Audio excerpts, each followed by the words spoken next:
Boldwood presents The Father, written by John Nicholl and read by Jake Urry.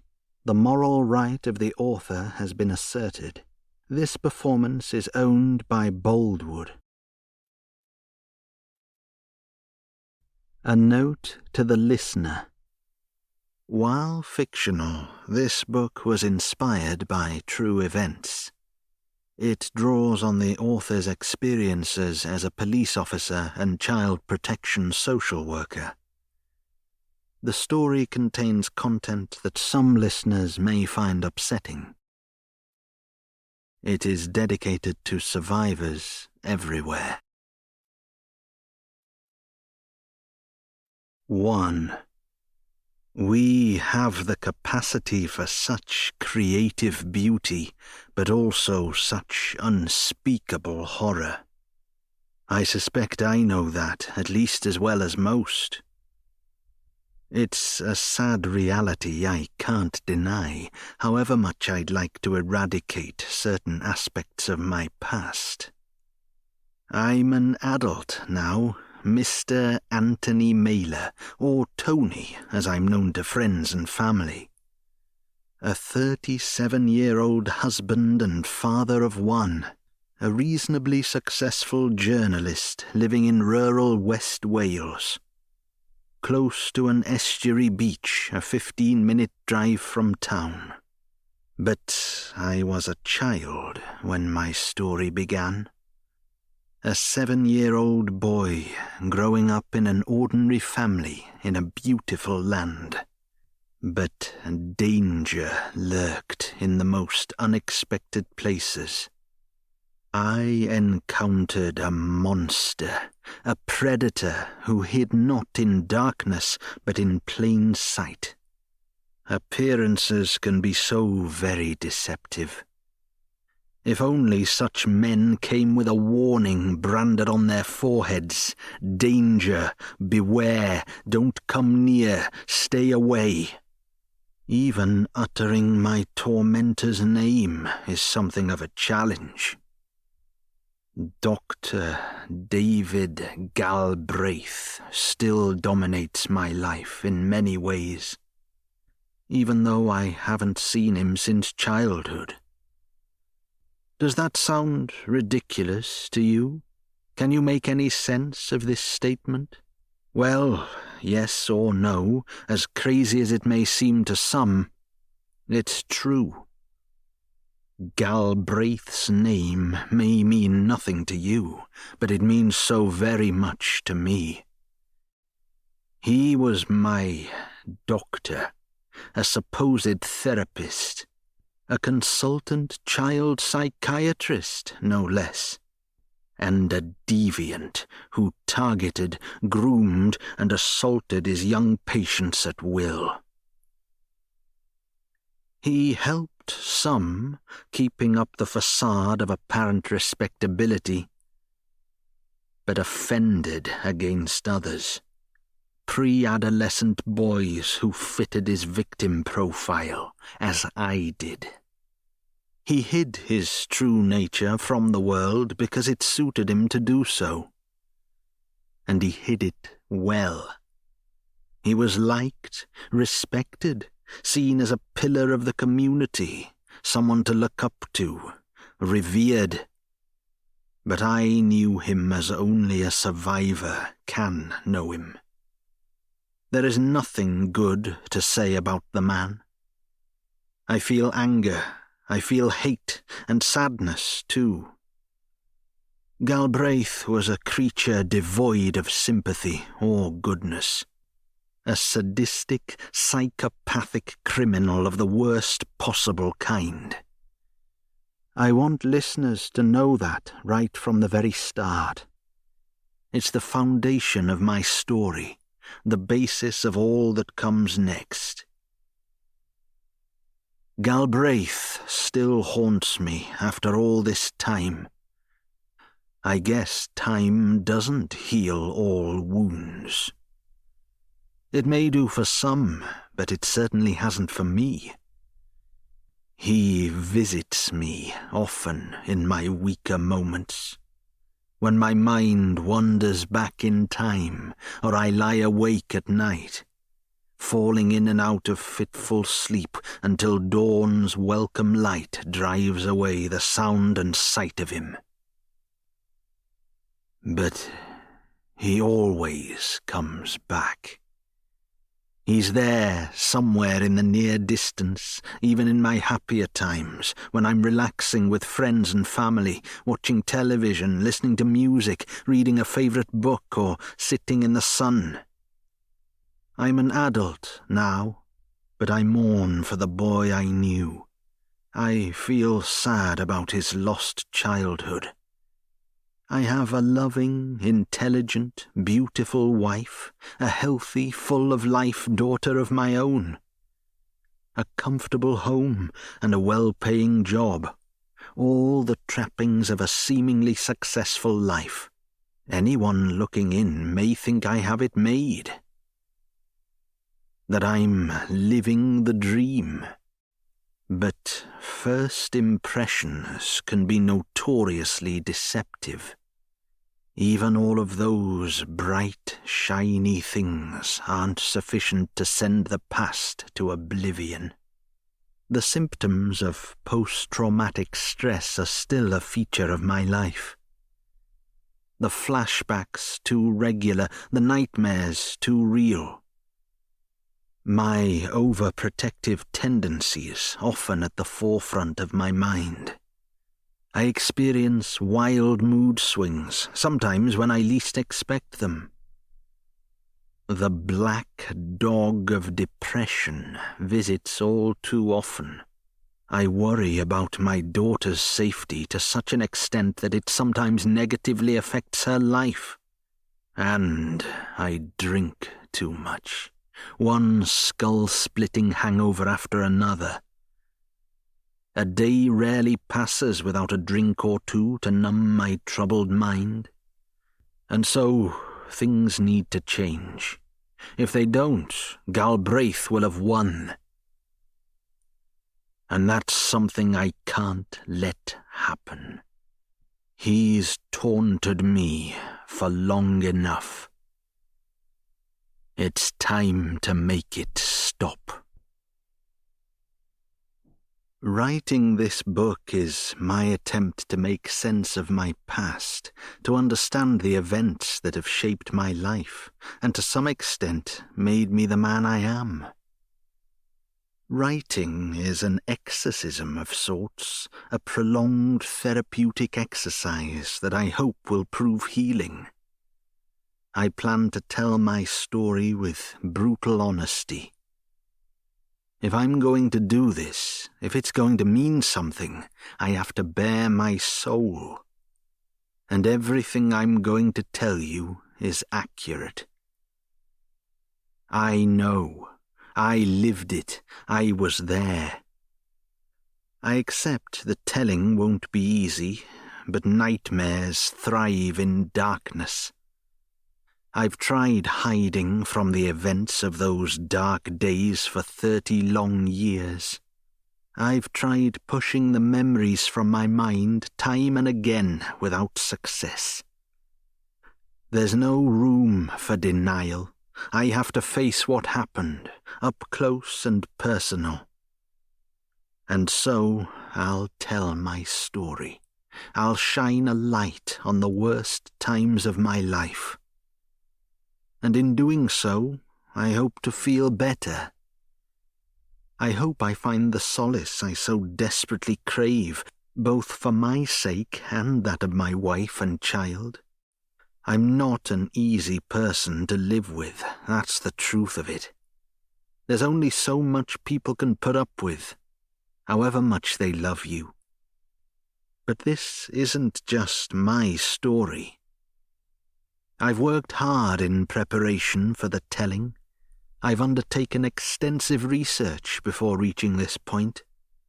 It's something I'm good at, a skill I've honed over years in my professional role for one newspaper or another. My story won't all be based on faded childhood memories. Others were involved. Many were affected. It's their story too. I've read and watched the various news reports related to the case. I've interviewed the key professionals, or at least those who agreed to talk. I've spoken with Galbraith's ex-wife. I've even spoken to a convicted sex offender who knew the real Galbraith. And I've discussed events with my family. My mother, Molly, my father, Mike, and my big sister, Sian. All three thought this endeavour unwise at first, and to a degree they still do. But they've come to realize my writing is something that can't be avoided. Whether they'll read the book if published, I can't say. That has to be their decision and not mine. Only they can decide. And that applies to you, too. The book will contain content that some listeners may find disturbing. There's no avoiding that reality. What happened, happened. It's the nature of the subject matter. So please bear that in mind as you listen. The available media reports gave me the basics of the story in addition to my memories. But the interviews provided the detail.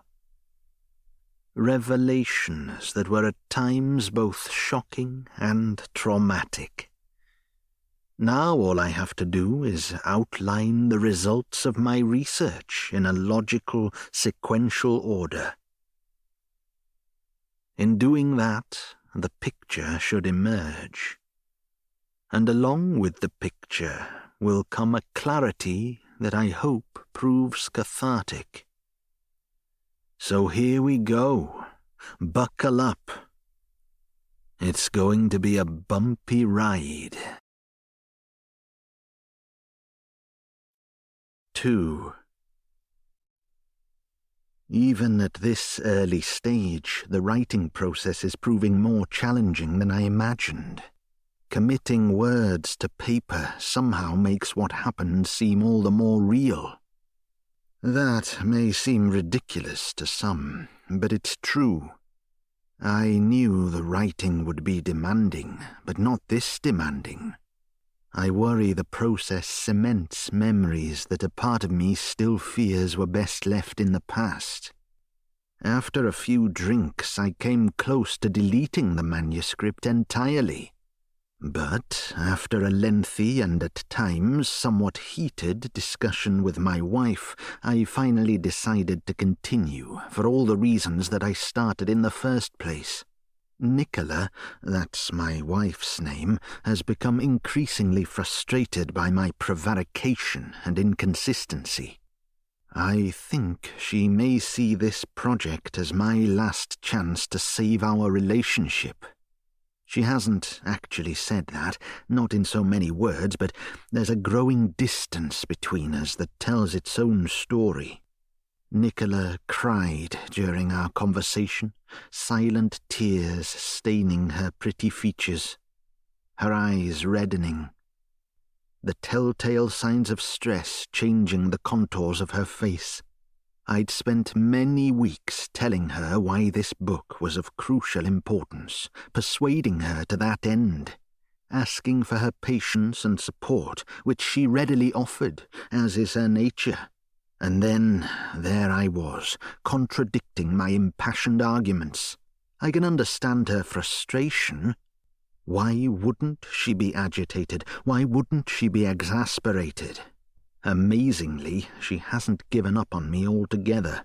At one point, Nicholl even knelt at my feet as I sat on the sofa. That made me feel very uncomfortable, realizing the depth of her feelings, knowing I'd let her down.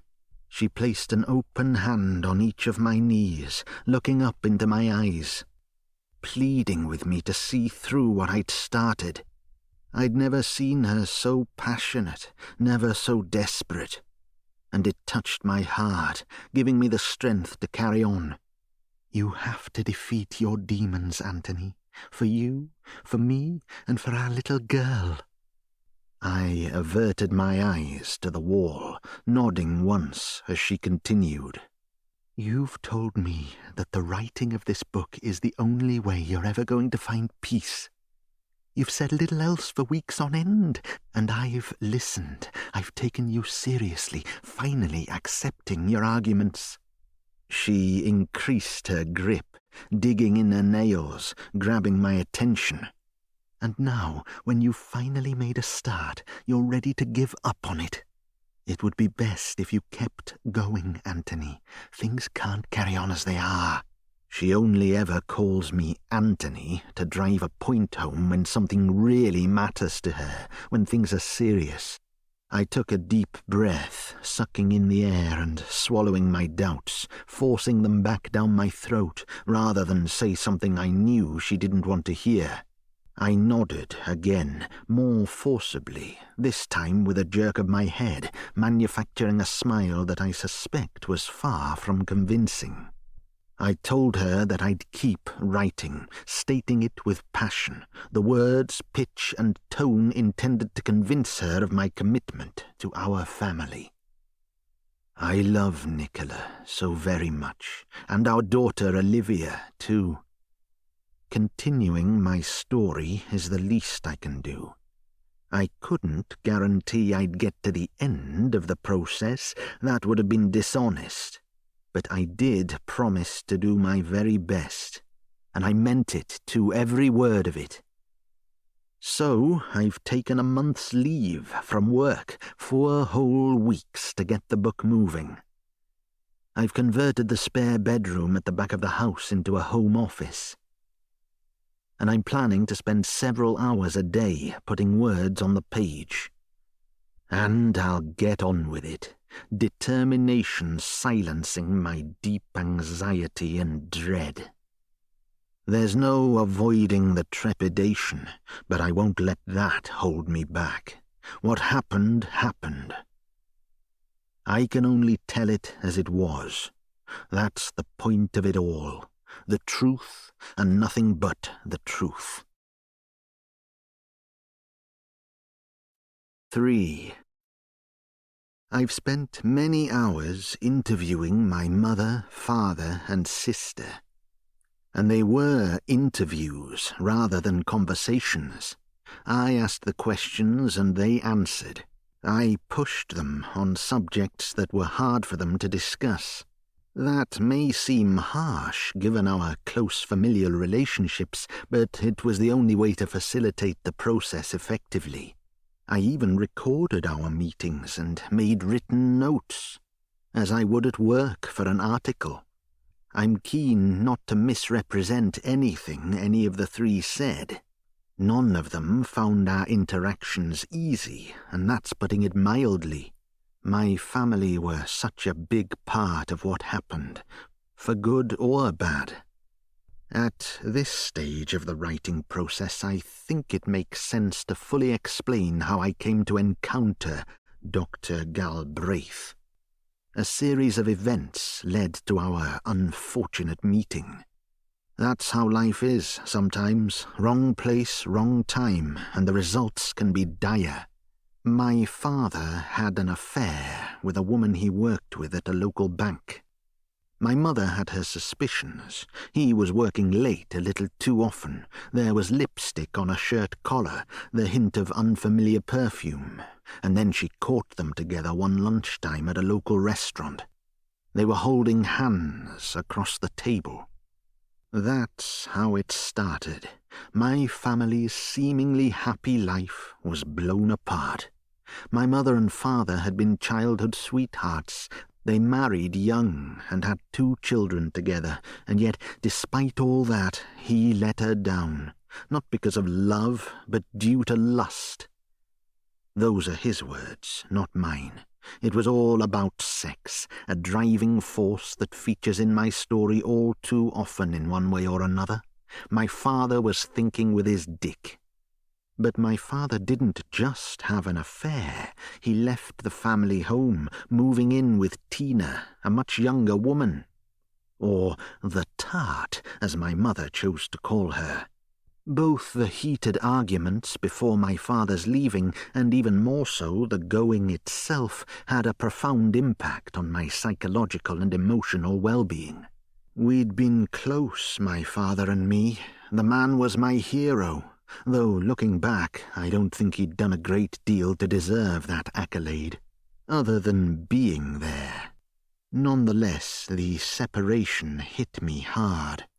I blamed myself for his leaving, as young children often do. My sister was less affected. As a teenager, she'd better understood that his departure had nothing to do with her, and in her own words, friends and what they thought often seemed more important than family back then. But it wasn't that way for me. My world became a darker place. My mother tried her very best to alleviate my anxiety. She was understanding, patient, and affectionate. She explained time and again that my father leaving was his doing, and his alone.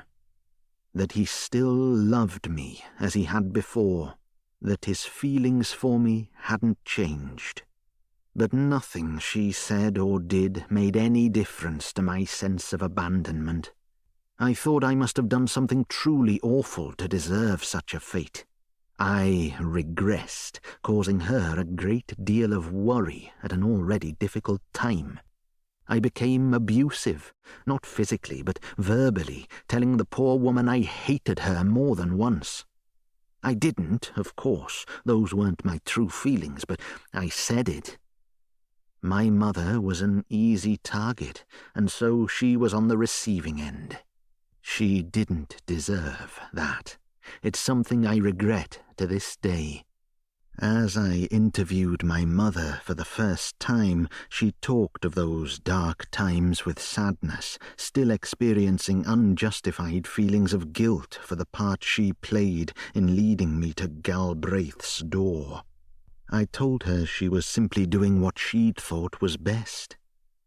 That she couldn't possibly have known what the man was or what he did, but my well-meaning words of reassurance made no more difference than hers had all those years ago.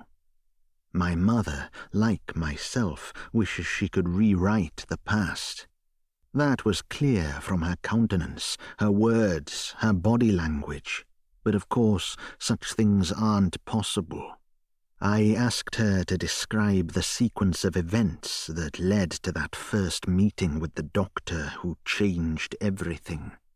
She sighed deeply, repeatedly tapping a foot against the kitchen floor as she sipped her peppermint tea. And then, after a moment of contemplative silence, my mother began talking in a faltering voice that betrayed her mood. This is an accurate record of our conversation, taken from my notes. "It was a difficult time, Tony, so very difficult. Your father had left us to live with that young tart he'd met at work. Your sister was playing up in the way teenagers often do, experimenting with alcohol and drugs, staying out late at night, not telling me where she was going, who she was with, or even when she was coming back. And you were finding the changes in our life incredibly hard to deal with. Even your teacher was concerned. She told me as much. She said you'd regressed. I didn't even know what the word meant at the time. I had to look it up. It was as if you were 3 or 4 again, like we'd gone back in time. You were wetting the bed, sucking your thumb. I don't think you remember how bad things had got." I shook my head. "I remember more than you realize." She looked less than persuaded. "Do you really?" "Yes, I do. Something's stuck in my mind." "You started taking a teddy bear to bed each night, as you had as a toddler. Mr. Snuggles. You even gave the bear a name. And you weren't going out to play with your friends. You'd stopped going to rugby training, anything to avoid mixing with other people. That really did worry me. You know how much you loved rugby. It had been such a big part of our life until then. I tried talking to your father. I asked him to spend more time with you. I told him you were missing him terribly and how it was affecting you. But he had other things on his mind. He was in a new relationship. He seemed obsessed with the girl, and we'd become less of a priority. Your gran was living in Spain. I'd speak to her on the phone, but that wasn't the same as talking face to face. She wasn't there for me when I needed her the most. Not as she had been before the move. And Gramps was ill. He was getting weaker. She had enough to deal with without my problems. I'd never felt more alone. I do know it can't have been easy for you. It wasn't something I'd ever thought about before, the events of that time as they affected her. But when I spoke those words, I meant them. I felt genuine empathy for my mother as she continued talking, the past reaching out to sink its claws into her, beating her down as it does me. Easy is the last thing it was. I knew you needed help, and so did I. I had to do something. You do understand that, don't you? What would you have done in my place? What if it was Olivia we were talking about? You were so clingy, so tearful, so prone to tantrums. What other choice did I have? I reached out, squeezing my mother's hand as she stalled, lowering her gaze to the floor. It's okay, Mum. I know you had my best interests at heart. Please keep talking. I want to hear your side of things. It may even prove cathartic for you, too. What happened next? She blew the air from her mouth. I kept hoping things would get better as the days passed, but they didn't. If anything, they got even worse. I'd been toying with the idea of seeking professional help. I'd read something in a woman's magazine at the hairdresser. The problems page. Someone had written to the agony aunt in very similar circumstances. And then, one day, everything came to a head.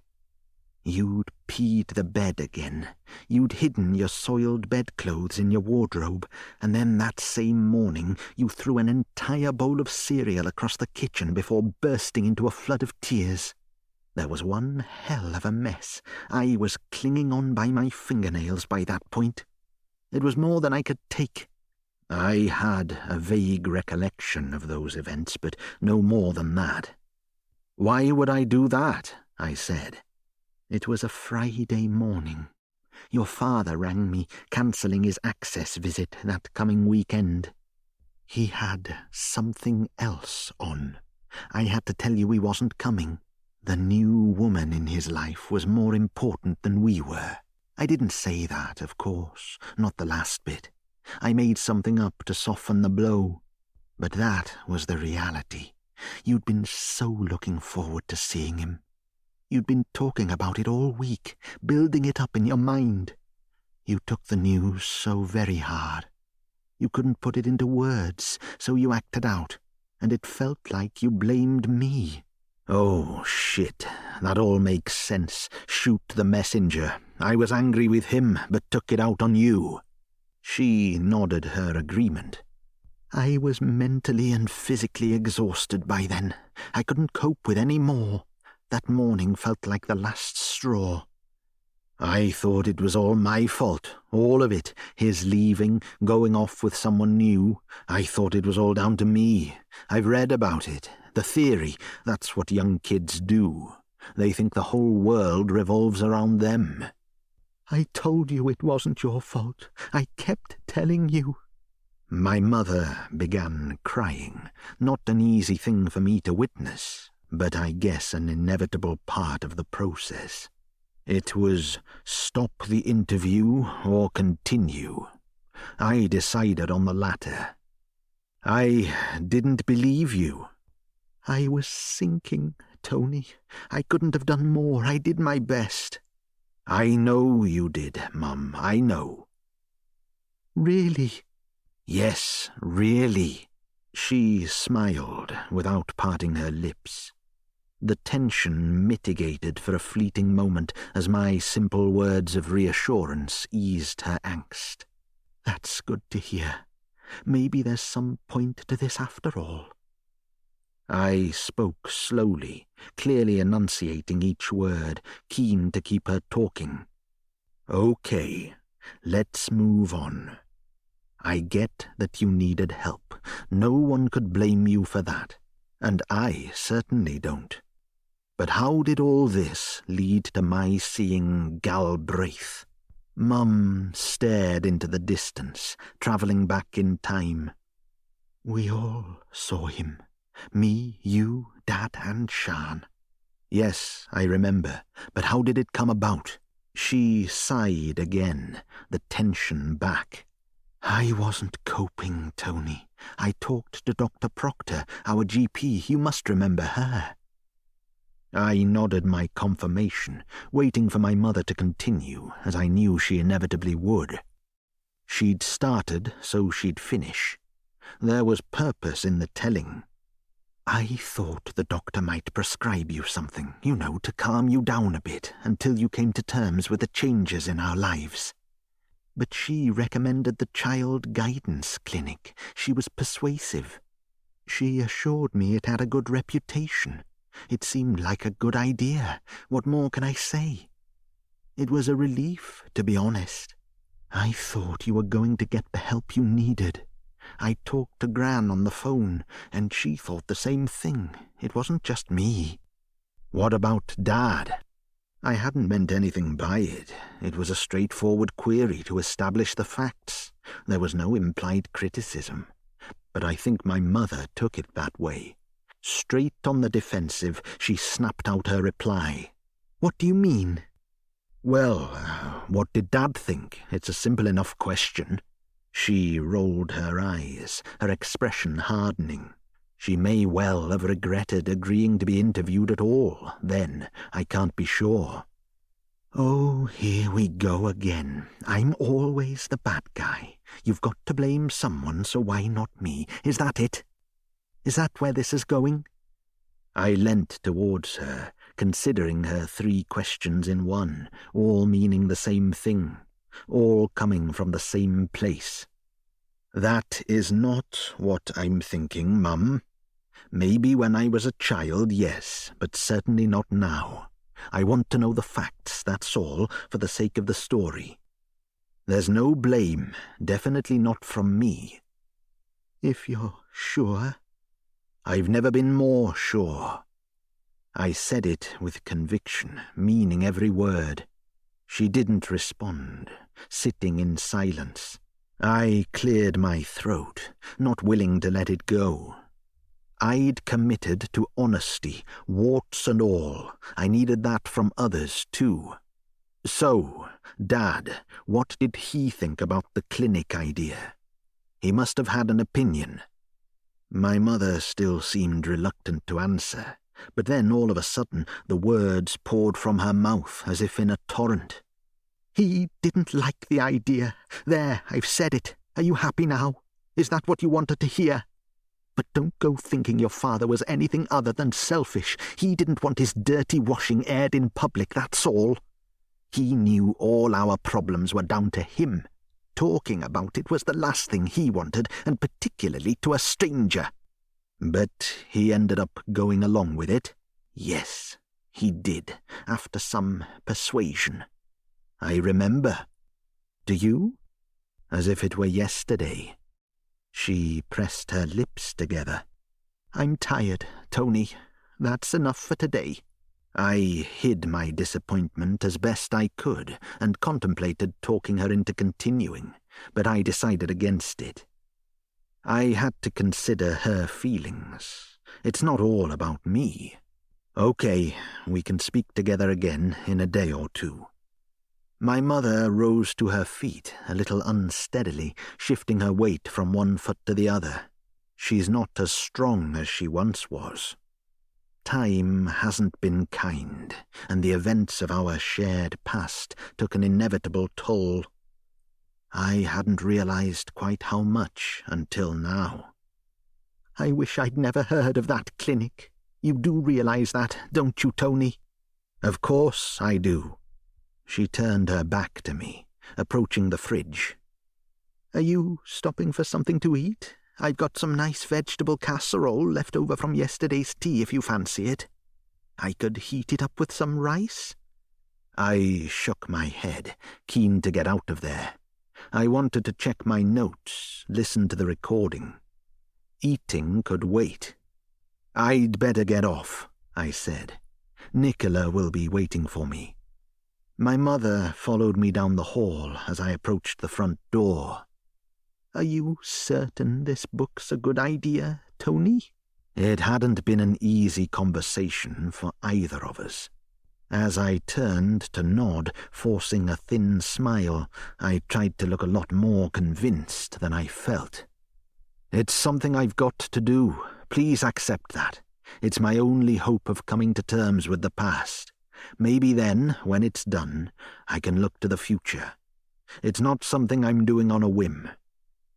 I've been thinking about it for months." "If you're sure." "I'm sure." I decided to call at a local pub on my way home, just for the one beer. I was driving, after all. But I think it was justified. A drink sometimes settles my nerves. 4. Galbraith produced videos of the many abominations he inflicted on his young victims in a white-tiled cellar hidden below the large Georgian townhouse he shared with his wife and 2 young daughters. I haven't had the misfortune of viewing all those vile films, for which I'll be eternally grateful. But I've talked to a police officer who has. She was a young detective constable at the time, part of the county's child protection services, but she's far more senior now. She's asked me not to reveal her rank for fear of being identified. She wants no further press interest or attention. There was more than enough of that at the time. The poor woman told me that her involvement in the case had emotionally scarred her for life, that she'll never forget the horrors she witnessed. But she'd had no choice but to sit there watching the unwatchable. One awful video after another, identifying child victims and offenders where possible, and listing the many offences, on one particularly foul occasion, even murder. The officer winced as she told me of that snuff film. A young, chestnut-brown-haired boy of about my age at the time, shackled to a white-tiled wall, being beaten by 2 naked men wearing nothing but black leather bondage hoods with slits for their eyes, noses, and mouths. Galbraith was one of the 2 men. He appeared in all his videos, but the other man remains unidentified, despite the police's best efforts to find him.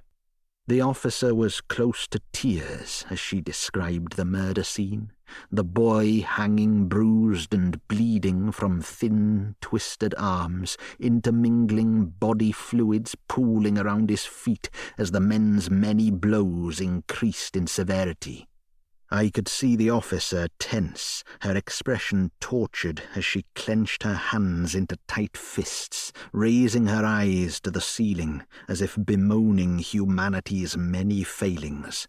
She shook her head to the left and right on rising to her feet moments later, wiping her eyes with the back of one hand as she approached a large picture window with a view of the police headquarters car park 3 floors below. The officer continued speaking with her back to me, stalling more than once to swallow her sadness. It was clear the memories still stung. Time had softened their impact only slightly, if at all. It wasn't only the films that were found. Galbraith kept detailed, alphabetically ordered records of everything he did to his many victims. He noted the nature of each act of depravity and the effect it had on each child.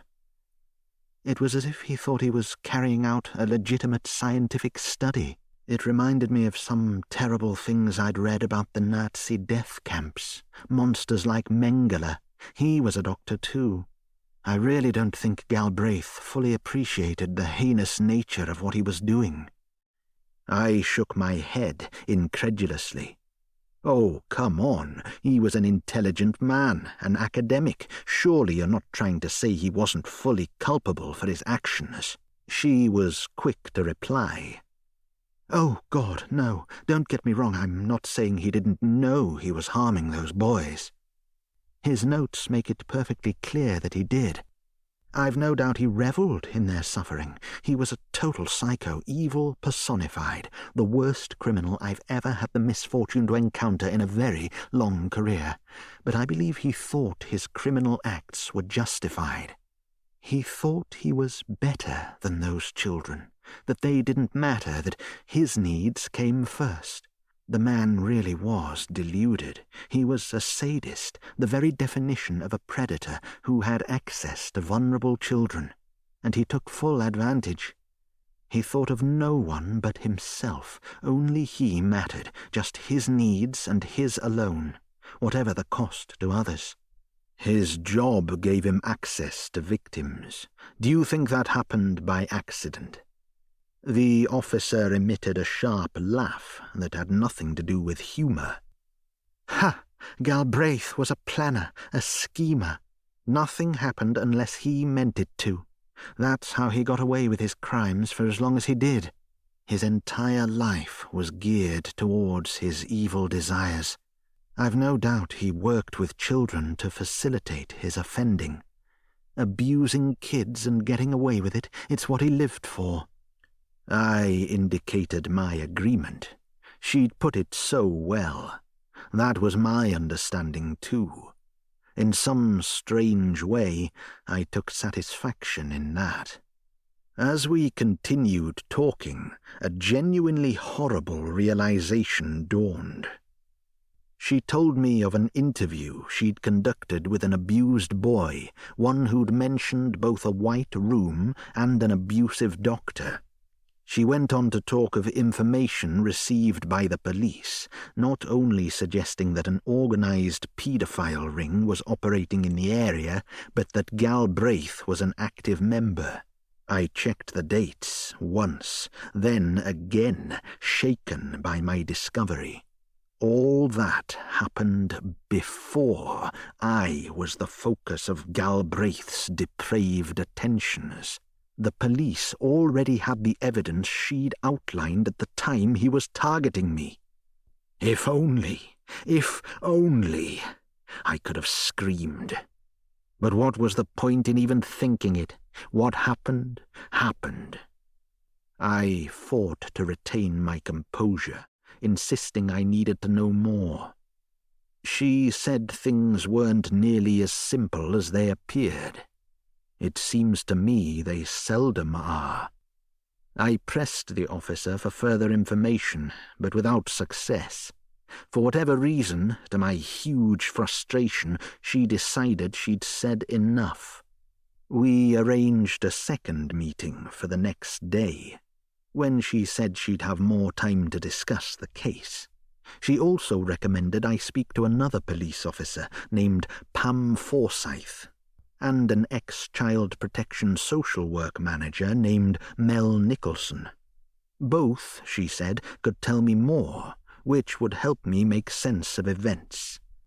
The reasons for police inaction prior to my first appointment at the clinic would become clear. I found her assertion very hard to believe or accept. As I sat there, searching for the words to express my anger and confusion, she smiled, her face softening, a side of her I hadn't seen before. I opened my mouth as if to speak, but all was silence. She crossed the room, switching on a green plastic kettle on a small table opposite her desk. "Coffee?" I wanted to shout, to stamp my feet, to demand she tell me more, not the next day, but then. It seemed she did have time after all. I still think I should have been more insistent, but instead I nodded, reluctantly accepting that further clarification would have to wait. "Strong, black, with 1 sugar, please," I said, hoping having coffee with her would loosen her tongue. "I'm on a bit of a diet. I've cut down from 2. She poured the boiling water, added instant coffee and a single spoonful of white sugar before stirring. "And a biscuit?" I refused, with thanks, patting my belly. In reality, I was feeling nauseous, my gut twisting, the stress getting to me. But I said I didn't want to spoil my appetite. That I was meeting Cynthia at a cafe in town, another interview planned. The officer raised an eyebrow. "Cynthia Galbraith?" "Yes, although it's Cynthia Jones these days. It took a bit of effort to find her, but she's finally agreed to talk to me." The officer sat back down, raising her mug to her lips, drinking before placing it back on her desk. I could see her left eye twitching ever so slightly as she spoke. "I'm not sure I would have in her place." "I'm just glad the interview's happening. She was married to the man, lived in the same house, bore his children. She's a big part of the story. I'll be interested to hear..."